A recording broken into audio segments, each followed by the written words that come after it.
will teach you how to do paper nails like this. So, this is how. Pabalik-balik ng sapat ba ang ordinary toothpaste mo? Sensodyne lang. So, you got this. You need to do like this and push it. Alam kong epektibo. First I was afraid, matapang lahat.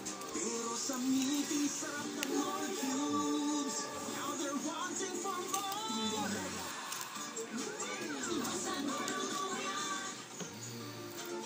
Siksik sa mga programang pagsulong ng edukasyon. Siksik sa mga adhikain pangkabataan. Siksik sa programang pang-mental health. 66. Camille Villar sa Senado. Siksik sa tulong pangkabuhayan. Siksik sa mga batas para sa mga OFW. Siksik sa benepisyong pabahay at pamumuhay. Camille Villar sa Senado.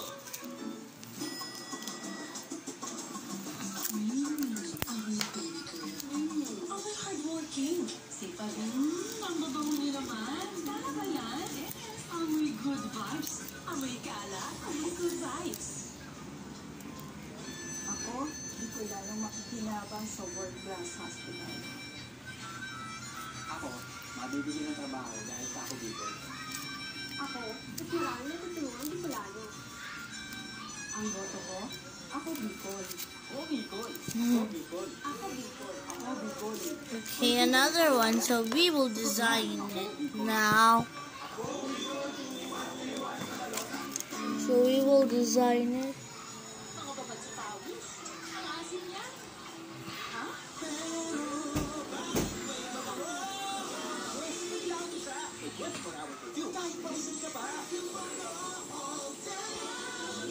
Imbis germs at lagkit, feel aircon cool.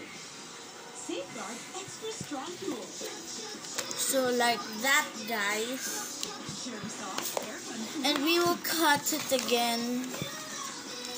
Sabi nila, sa pag-aaral, paano mo kami matutulungan? Hindi na siya nakapagtapos, pero ginawa niya ko lahat. Kaya naman alat. Tumanos kami ng hila. Lahat ng sabi-sabi sa'yo, in-actionan mo. Kung ako'y nakakaroon, kaya nyo rin. Kaya natin lahat lumaban at tumunlad. Tatakling Kadyapin. Supremo ng Senado. Lito Lapid. Number 35 sa Manota. Lito! Pag di tama ang kinakain, O nagkakasakit. immunity back na yan. Hashtag Immunity ka. Dapat tuloy ang Silly Plus. Tulog para ang immunity ay Magsilingkas araw-araw. Unilab yan.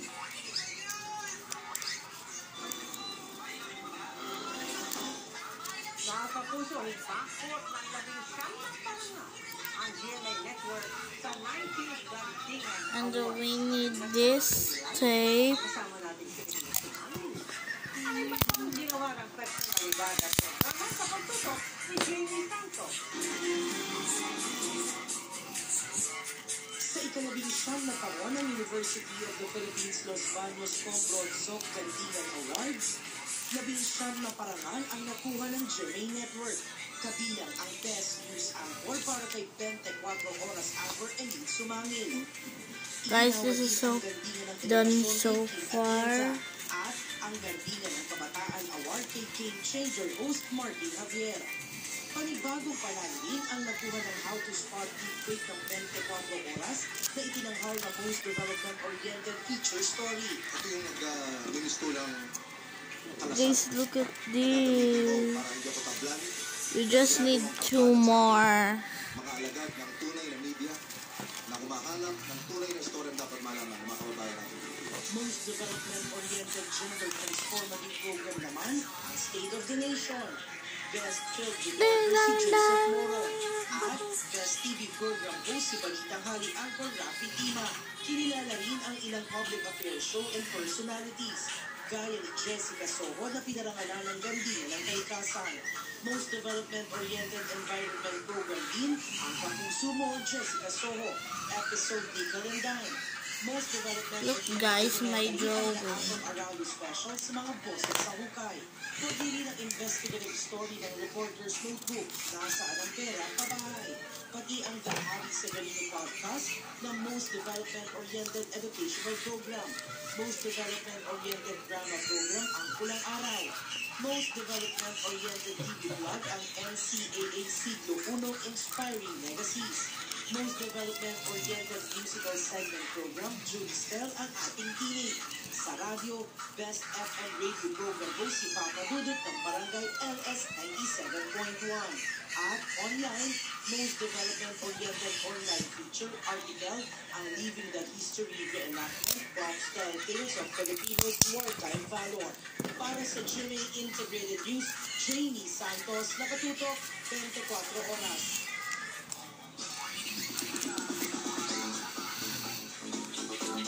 Naglabas ng salobe na ang celebrity mom na si Jackie Forster kasabay ng pagkumpirma niyang hiwalay na ang kanyang anak na si Kobe Paras at si Kapuso star Kailin Alcantara. Makichika kay Audrey Carapel. Pusak-pusakan na itong mga nakaraang linggo ang umano'y paghihiwalay na Kapuso star Kailin Alcantara at kasintangang si Kobe Paras. Napansin kasi ng netizens na nag-unfollow ang magkastintakan sa isa't isa sa social media. Ngayon, pinumpirma ito na ginalikutin na si Jackie Forster sa halos 15-minute video na in-upload ng celebrity mom. Sabi ni Jackie, nagsimula ang lamat sa relasyon ni Kobe at Kailin noong magtungo ang dalawa sa American noong January kung saan may mga lumabas daw na red flag. Dagdag ni Jackie, ilan na off din umano ang anak na si Kobe sa ilang pagkikita sa mga magulang ni Kailin. Matatanda ang pinakilala ng dalawang young celebrities ang isa't isa sa kanilang mga magulang. Sabi ni Look guys, my nails. Oops. Dumami umano ang pambabash at mga akusasyon, pero mas nakababahala umano ang nangyaring spotting. Guys, last one. Unforgivable ang mga umano'y nasabi at nagawa ng magulang ni Kailin kay Kobe. Kinwestiyon din niya ang pagiging tahimik ng kampo ni Kailin. The last one. Cheater umano si Kobe. Guys, my spelling name is here as Shanti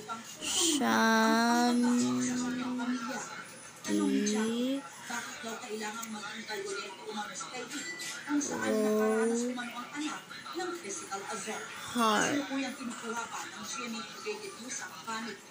So cute, you guys.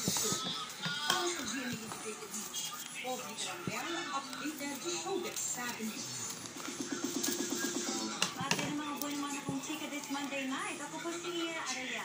Smell. Neil. Taos-puso po, ma'am. Aking paskalapan. Sa lahat ng bubuo po, yan.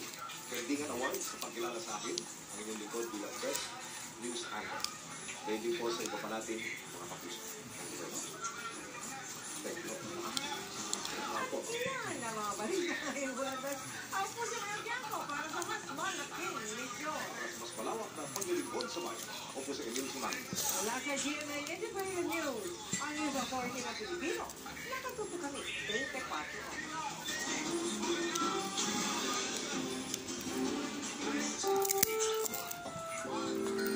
Ang programang ito ay rated SPG.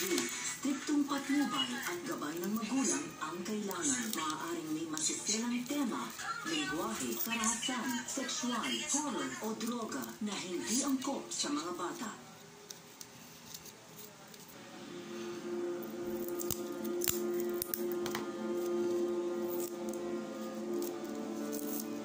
Alangan namin, patay din eh. Hindi ko rin talaga na hindi na muna magpakita sa inyo. Hindi ko natutupad yung pinangako ko sa sarili ko. Ano? Tata. Umiwas ka lang hindi nagpapaalam sa akin.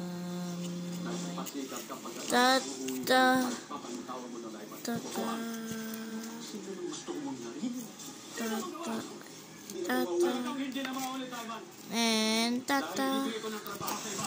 Guys, look at my nails. So batty.